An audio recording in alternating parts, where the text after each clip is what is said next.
There is only one reason that you wish you had everything that you ever wanted and you never had to suffer again.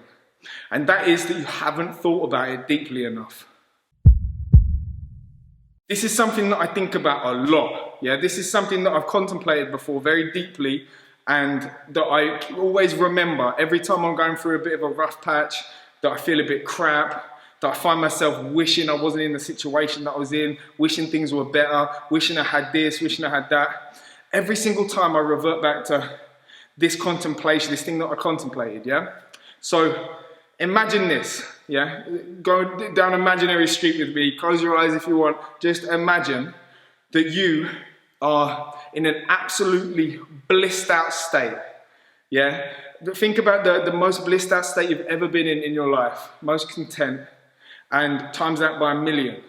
Yeah, you're just pure ecstasy, pure love. Yeah, and imagine you're in that state, constant state, for 100 years. And you never leave that state of total bliss. Imagine you're in that state of total bliss for 1,000 years. Imagine you're in that state of total bliss for 1,000,000 years. Yeah, you get where I'm going. Imagine if you're in that eternal blissful state. For eternity. Eternity means, it doesn't mean that it goes on and on and on for infinite time. Eternity means there is no time. Yeah, time's not even a thing. Okay, timeless. That's what eternity means. So imagine you're in that state for eternity, total blissed out, you know, just everything you could ever want is achieved and more. Yeah? How long would it be before you would start to desire some form of limitation? You would start to desire some sort of duality. You would want to know what it feels like to not have that and then come back to it to know the contrast of it, right? Because you can't know what something feels like unless there's an absence of it. It's the same, I use this analogy a lot with people's patterns and their conditioning. When you're a certain way for a long period of time, you don't really notice it until it stops. Yeah. So if you're drinking alcohol every day, for instance, you don't know how good you feel without the alcohol until you stop for at least 4 weeks, the science says, because it takes 4 weeks for your neurotransmitters to find homeostasis in a book called Dopamine Nation. Anyway, you get the point, yeah? So the analogy of a fridge, you hear a fridge, the buzz of a fridge, you don't really notice it until it cuts out, and then you notice that it was on. Make sense? So if you were in that total blissed out state for eternity, you would start to, sooner or later, you would want to experience some adversity. You would want to experience some form of limitation. You would want to experience some challenge.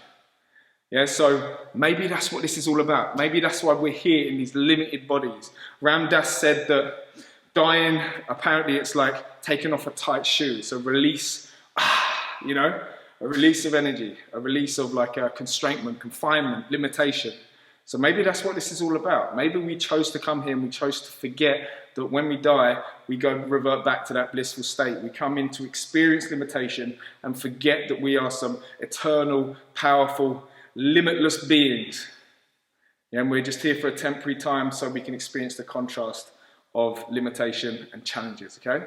So think about that next time you're struggling, next time you're wishing you weren't where you are, and you're comparing yourself to other people and wishing you had what they had and all that sort of stuff. Just think of that, okay? And one thing that Abraham Hicks says, I know a quote from Abraham a lot, Abraham Hicks says that if you're going through a bad time, if you're feeling like crap and you're like, your mind's just going mad and you're stressed out and anxious and depressed and whatever, and you're thinking, what do I do? What do I do if I'm like that? I need to do something, what do I do? And their advice is, if you jump out of an aeroplane without a parachute, what do you do? Well, nothing, it's gonna be over soon, all right? Sometimes you just need to let the momentum subside, let it burn out. What I do if I'm feeling stressed, feeling like, I need to change my state, I exercise, I run, I lift some weights, I do what I can with regards to that. But hope this video has helped you today to just feel a little bit better, give you a little bit of a different perspective if you're feeling a bit crappy today, all right? So peace out, and I'll see you in the next video.